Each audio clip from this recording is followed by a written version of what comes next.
Assalamualaikum warahmatullahi wabarakatuh. Asyhadu an la ilaha illallah wa asyhadu anna Muhammadan abduhu wa rasuluh. Allahumma razuqna fahman nabiyyin wa hifdzal mursalin wa ilhamal malaikatal muqarrabin ya arhamar rahimin. Amma ba'd. Kaum muslimin yang berbahagia, sesungguhnya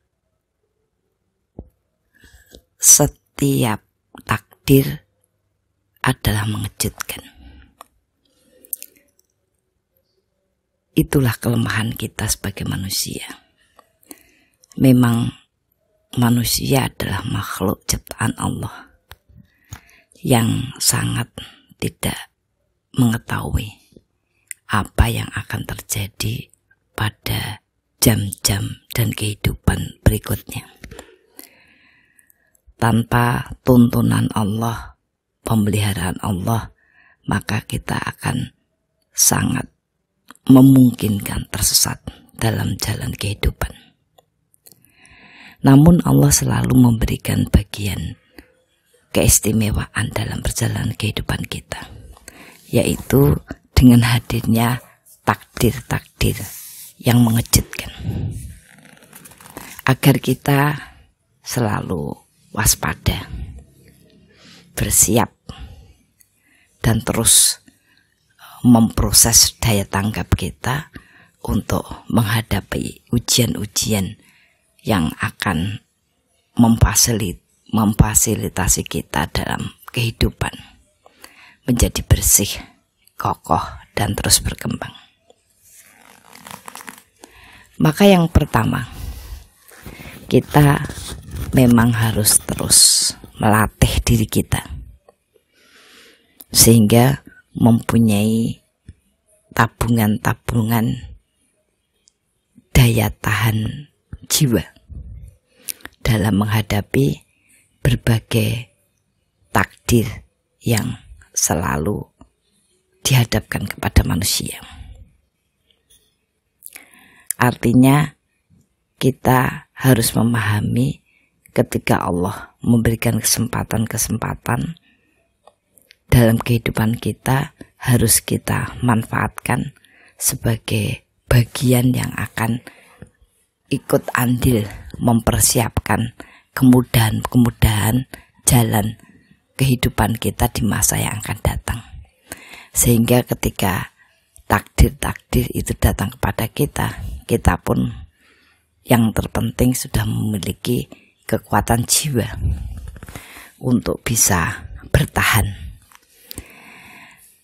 Untuk itulah Allah menghadirkan banyak fasilitas-fasilitas yang bentuknya ibadah, baik itu sholat, kemudian zakat, puasa, haji, ya, adalah bagian-bagian agar manusia bisa memupuk kekokohan jiwanya, sehingga apapun yang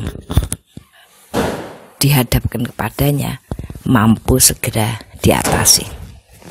Itu yang Allah banggakan kepada seluruh makhluk di bumi, bahwa ada manusia yang selalu mempersiapkan diri, ya, untuk menerima ketetapan-ketetapan, dan kemudian dia berkembang lebih matang dengan ketetapan-ketetapan itu.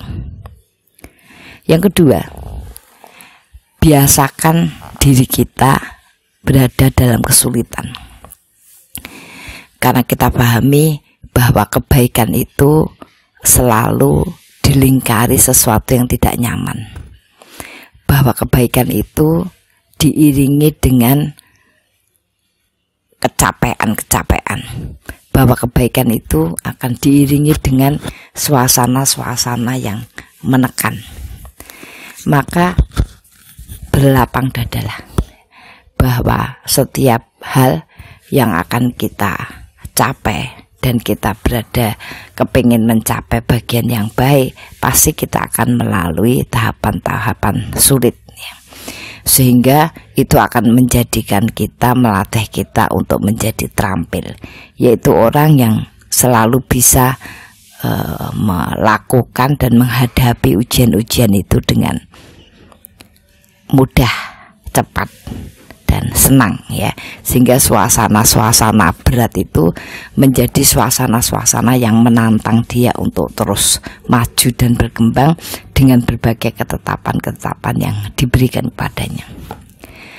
Banyak manusia oleh Allah diuji dengan dicabutnya dunia,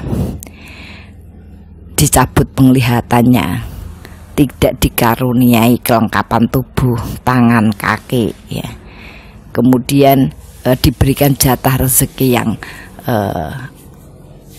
standar ya, yang biasa-biasa saja. Namun orang-orang yang sudah menyadari bahwa hidup itu memang sebuah proses kesulitan ya, maka dia akan bisa mengolah seluruh hal yang diberikan Allah itu dan kemudian mengembangkannya menjadi kemanfaatan yang lebih banyak. Jangan takut capek, jangan takut sulit, jangan takut berlelah-lelah, karena itu adalah bagian yang akan membahagiakan kehidupan kita di masa yang akan datang. Kemudian yang ketiga, mencobalah untuk selalu merenung, menahan diri, dan tidak meluapkan kegembiraan dengan berlebihan. Bahkan banyak ulama menyampaikan banyaklah menangis, walaupun kita lihat banyak orang bergembira dan berhura-hura, karena menangis itu yang akan bisa menajamkan basyiroh, menajamkan jiwa. Walaupun ulama menyampaikan menangis itu pun ada dua. Kalau kemudian kita menangis itu menyebabkan kita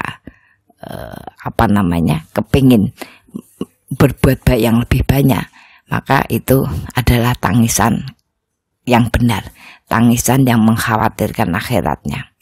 Tetapi ada juga tangisan yang kemudian menjadikan hatinya mengeras ya, karena jengkel terhadap keadaan ya, tidak bisa terima, tidak bisa lapang ya, sehingga setelah menangis dia justru akan semakin menjauh ya dari kebaikan.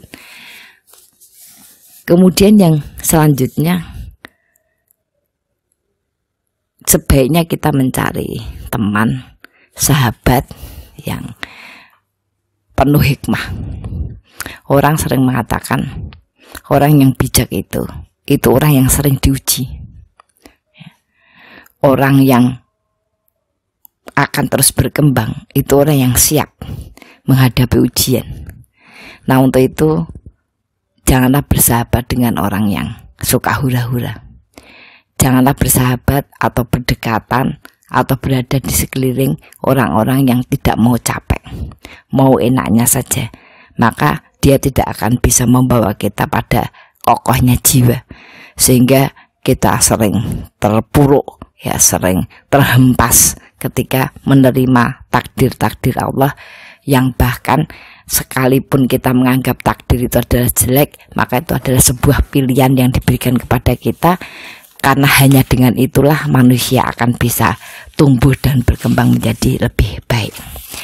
Untuk itu kaum muslimin yang berbahagia, marilah kita manfaatkan hari-hari dalam Ramadan ini menjadi hari-hari yang mengokohkan kita ya, bahwa sebuah kebaikan itu memang harus dipersiapkan dengan jiwa, dengan cara berpikir yang cerdas, dan dengan produktivitas jasad. Fastabiqul khairat, mudah-mudahan kita termasuk orang yang selalu siap menerima segala ketetapan dan selalu siap untuk bisa mengembangkan ketetapan-ketetapan itu, dan akhirnya Allah melapangkan kehidupan kita. Al-haqqu min rabbik wa la takunanna minal mumtarin. Assalamualaikum warahmatullahi wabarakatuh.